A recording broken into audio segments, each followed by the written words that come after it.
नमस्कार साथियों, स्वागत है आप सभी का एचडी कैरियर के 15 मिनट जीएस बूस्टर शो में। तो इसकी लगातार सीरीज चल रही है, लगातार आपके लिए वीडियो डाली जा रही हैं। उन्हीं वीडियो का ये आपका अगला टॉपिक है, 5वीं सीरीज जो है, और टॉपिक है आज का खेल।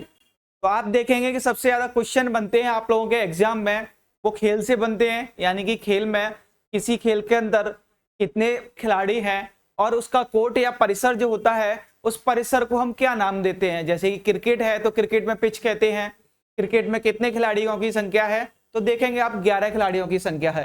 तो इसी प्रकार से हम सारे खेल देखेंगे आज, और उनके परिसर हैं, उन परिसर का क्या नाम है, कैसा परिसर होता है, तो इन सारी चीजों की हम चर्चा करेंगे। ठीक है, तो आज का हमारा टॉपिक है खेल, स्पोर्ट्स।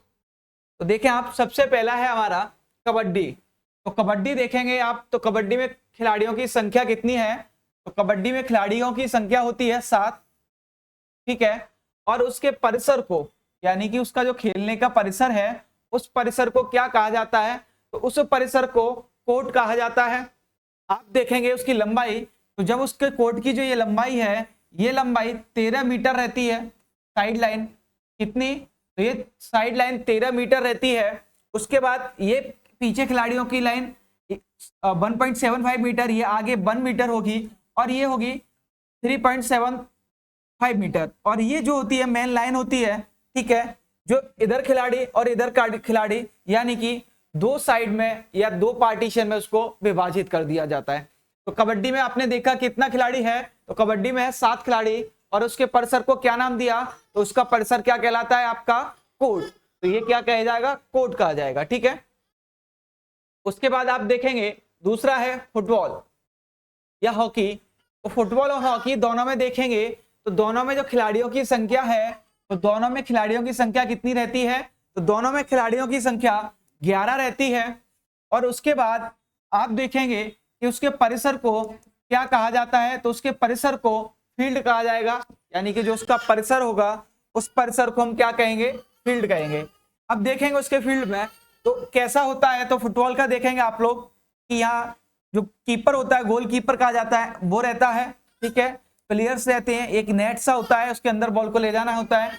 ये एक सर्किल होता है जहां से गेम को शुरू किया जाता है, और ये इस प्रकार का कुछ आपका ग्राउंड बनता है, जिसकी लगभग ये जो लाइन बनेगी वो रहती है लगभग 120 मीटर, यानी 90 से 120 मीटर का ये पूरा का पूरा जो परिसर होगा, ये 90 से 120 मीटर के करीब होगा। ठीक है, तो ये इस प्रकार से बनता है। और इसमें देखेंगे जिसको हम क्या नाम देते हैं, तो इसको नाम बताया हमने, इसको फील्ड कहा जाता है। क्या कहा जाता है, तो इसको फील्ड कहा जाता है। और इस दोनों में कबड्डी हो या हॉकी हो, तो खिलाड़ियों की संख्या कितनी होगी, तो दोनों में आप देखेंगे 11 खिलाड़ियों की संख्या होगी। अगला देखिए, अगला है आपका टेबल टेनिस। ठीक है, टेबल टेनिस में देखेंगे तो खिलाड़ियों की संख्या किसी में 1 होती है, किसी में 2। तो आप देखेंगे जब टेबल टेनिस होता है तो सिंगल और डबल बोला जाता है। ये सिंगल वाला था और ये डबल का था। तो जो डबल होगा उसमें कितने होंगे, तो उसमें 2 प्लेयर हो जाते हैं और इसमें 1। ठीक है, उसके परिसर को हम क्या कहेंगे, तो उसके परिसर को क्या कहते हैं, कोर्ट कहते हैं। ठीक है, क्या कहते हैं उस परिसर को, तो उसके परिसर को हम कोर्ट कहते हैं। और वो जो कोर्ट होगा वो कुछ इस प्रकार का रहता है। ठीक है,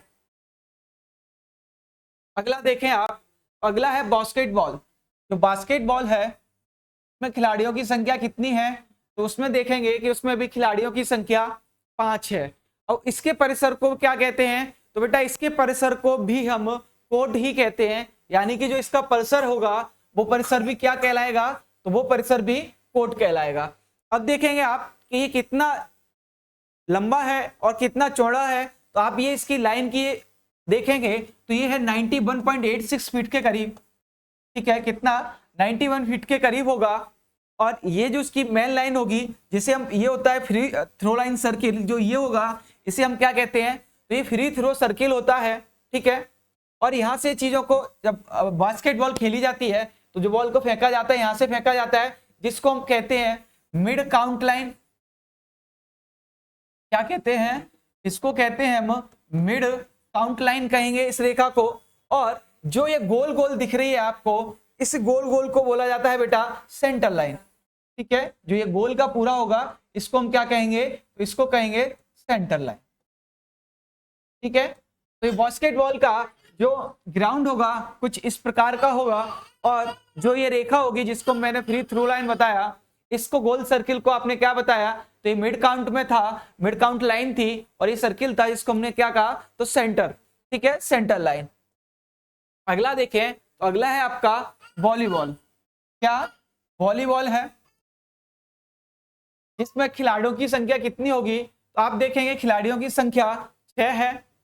ठीक है, और उसके बाद इसके परिसर को, तो इसके परिसर को भी क्या कहा जाता है, तो इसके परिसर को भी कोर्ट कहा जाता है। अब इसमें देखेंगे आप, ये दो शेप में खड़े हुए, एक बैक जोन है, ये जो है ये बैक जोन है।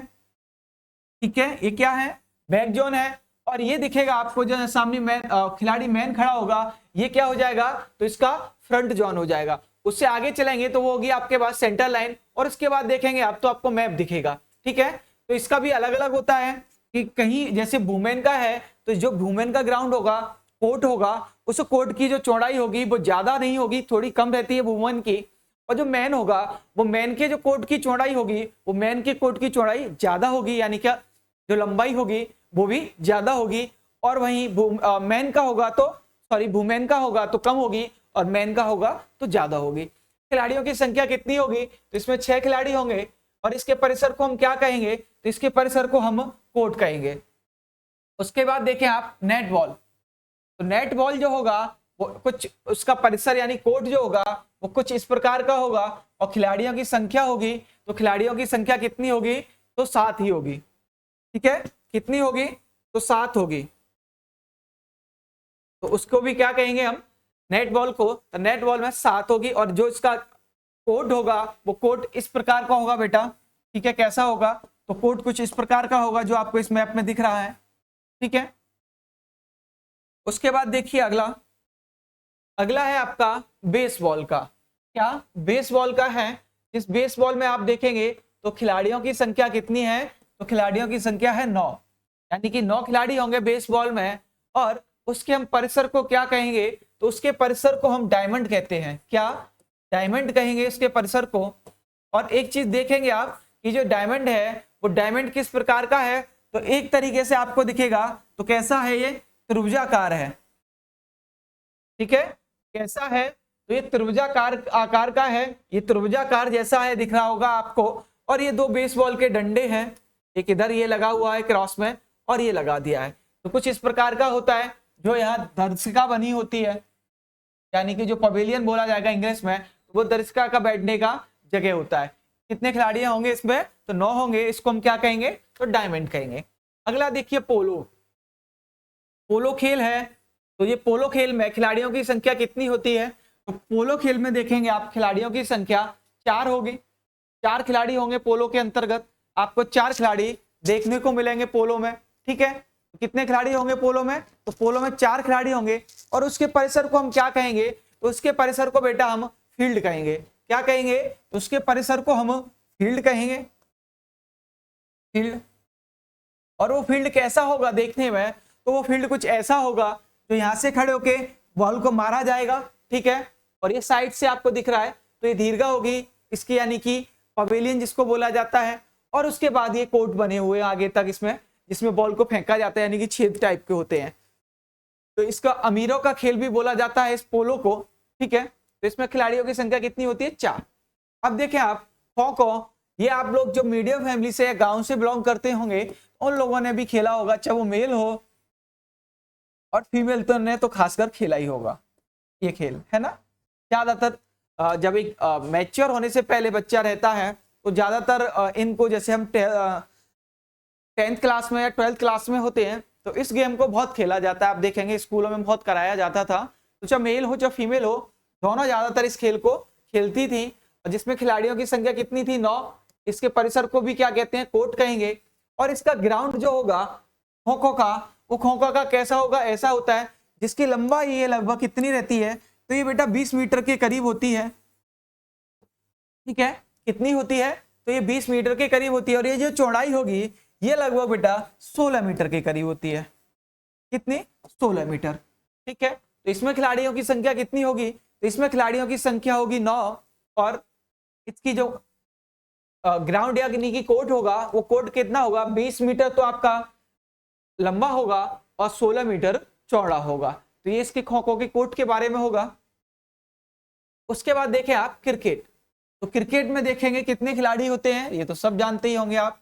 तो क्रिकेट में क्या कहते हैं 11 खिलाड़ी, और जो उसका परिसर होता है जहां खेला जाता है उसको हम क्या कहते हैं, उसको हम पिच कहते हैं। जो ये पिच है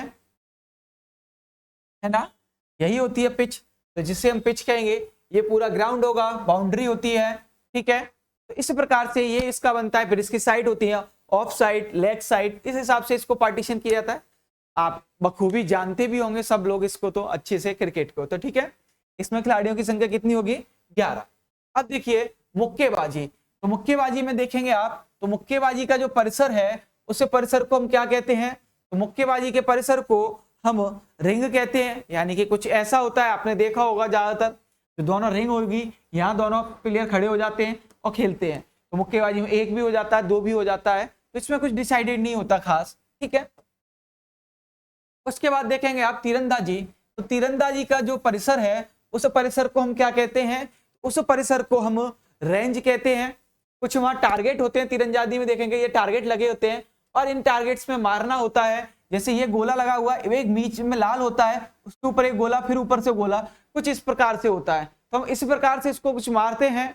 यानी कि जो तीरंदाजी है, तीर निकलता है और उसको कहाँ टारगेट करता है, ऊपर टारगेट, नीचे टारगेट, उस हिसाब से, यानी कि उस सेंटर पॉइंट के कितने पास मारा है उसने, कितने नजदीक पहुंचा है, उसी हिसाब से उसका जीत और हार का फैसला होता है कि टारगेट के कितने नजदीक मारा है, ठीक है। तो ये तीरंदाजी में होता है। तो तीरंदाजी का जो वो होगा परिसर, उस परिसर को हम क्या कहेंगे, रेंज कहेंगे। उसके बाद देखेंगे आप जूडो कराटे, तो जूडो कराटे का जो परिसर होता है उस परिसर को हम मैट कहते हैं, क्योंकि वो मैट बिछाई जाती है जिससे कि चोट ना लगे। और वही जो मैट है वो मैट उसका क्या बन जाती है, वही मैट उसका परिसर बन जाती है, ठीक है। तो ये देखेंगे आप, अंदर ये दिख रही है आपको, तो ये मैट इस प्रकार की होगी। यानी कि ये बाहर ग्राउंड था और उसके अंदर एक मैट बना दी गई है, जिसको हमने किसका क्या कह दिया, तो उस मैट को ही परिसर कह दिया, ठीक है। यहाँ आप देखेंगे तो रेफरी खड़ा होगा, एक प्लेयर यहाँ खड़ा होगा और एक यहाँ खड़ा होगा, ठीक है। अगला देखें, ये है आपका टेबल टेनिस। तो टेबल टेनिस होगा, टेबल टेनिस के परिसर को हम क्या कहते हैं, तो इसके परिसर को आप देखेंगे तो इसके परिसर को बोर्ड कहते हैं। एक प्लेयर यहाँ खड़ा होकर खेल रहा होगा, आपने देखा होगा, और एक यहाँ रहता है। इसी प्रकार से टेबल टेनिस को खेला जाता है। ये टेबल टेनिस का है। और ये देखेंगे आप इसका, तो पैडल रॉकेट, यानी कि जिसके द्वारा टेबल टेनिस को खेला जाता है, एक छोटा सा वो खेलने का होता है, पैडल रॉकेट बोला जाता है उसे। तो उस पैडल के द्वारा इसको खेला जाता है। वो बहुत छोटा सा, इतना सा रहता है, आगे से गोल सा, जैसा ये दिख रहा होगा, और एक हैंडल होगा उसमें छोटा सा पकड़ने के लिए। ऐसी टेबल बनी होगी, बीच में हल्का सा नेट होगा, उसी के आसपास दोनों प्लेयर खेल रहे होंगे, ठीक है। तो इसके परिसर को हम क्या कहेंगे, तो बोर्ड कहेंगे, क्योंकि ये छोटा सा होता है। घुड़सवारी है, घुड़सवारी के परिसर को क्या कहा जाता है, तो अरीना कहा जाता है। एक सुंदर सी कन्या देख रहे होंगे आप, एक घोड़े को लेके जा रही है, तो जो इसका ये पूरा परिसर होता है घोड़े का, उसको हम क्या कहते हैं, उसको हम अरीना कहते हैं। उसके बाद देखेंगे साइकिलिंग। तो साइकिलिंग के परिसर होता है, उसको क्या कहा जाएगा बेटा, तो साइकिलिंग के परिसर को बेला ड्रम कहा जाता है। क्या, बेला ड्रम। आप देखेंगे वो कुछ इस प्रकार का बना होता है, जो साइकिल का होता है वो कुछ इस आकार का होगा, ऐसे बना हुआ होता है। कभी कभार साइकिल की रेस रोड पे भी कराई जाती है, जैसे पहाड़ों पे, ऊपर नीचे, साइड से दायां बायां, तो कुछ परिसर ऐसा भी बना होता है। तो ये जो परिसर बना होता है साइकिल का, तो वो जो बेला ड्रम है, वो बेला ड्रम इस प्रकार का बना होगा कुछ, ठीक है। और उस बेला ड्रम पे रोड बनी होगी और कुछ पट्टियां लगी होंगी, जिसके आधार पर साइकिल की रेस की जाती है। बाकी नॉर्मल देखेंगे लोकल, तो लोकल में तो सड़क पे भी करा दी जाती है। एक एडवेंचर के रूप में भी इसकी रेस होती है, जो साइकिल पे कराई पहाड़ों पे कराई जाती है, अप डाउन अप, यानी कि जो पहाड़ी रेंज होती है उसमें कराई जाती है। तो आपने साइकिल का भी देखा, तो साइकिलिंग का क्या रहता है, बेला ड्रम। तो ये जो भी लगभग खेल थे और खेल से रिलेटेड उनके जितने खिलाड़ी जिसमें रहते हैं, वो जो उसके परिसर का क्या नाम रहता है, वो सारी चीजें हमने देखी। उसके बाद अगली नेक्स्ट वीडियो में देखेंगे हम बेटा कि जो खेल है नेशनल खेल, यानी कि इंटरनेशनल, किस देश का कौन सा खेल है, तो हम अगली वीडियो में उसकी चर्चा करेंगे। आशा करता हूं ये वीडियो आपको बहुत पसंद आई होगी। वीडियो पसंद आई हो तो लाइक कीजिए और ज्यादा से ज्यादा शेयर कीजिए। और चैनल पे अभी नए हैं आप और चैनल सब्सक्राइब नहीं किया है, तो चैनल को प्लीज सब्सक्राइब कीजिए। धन्यवाद, थैंक यू, राम राम, राधे राधे।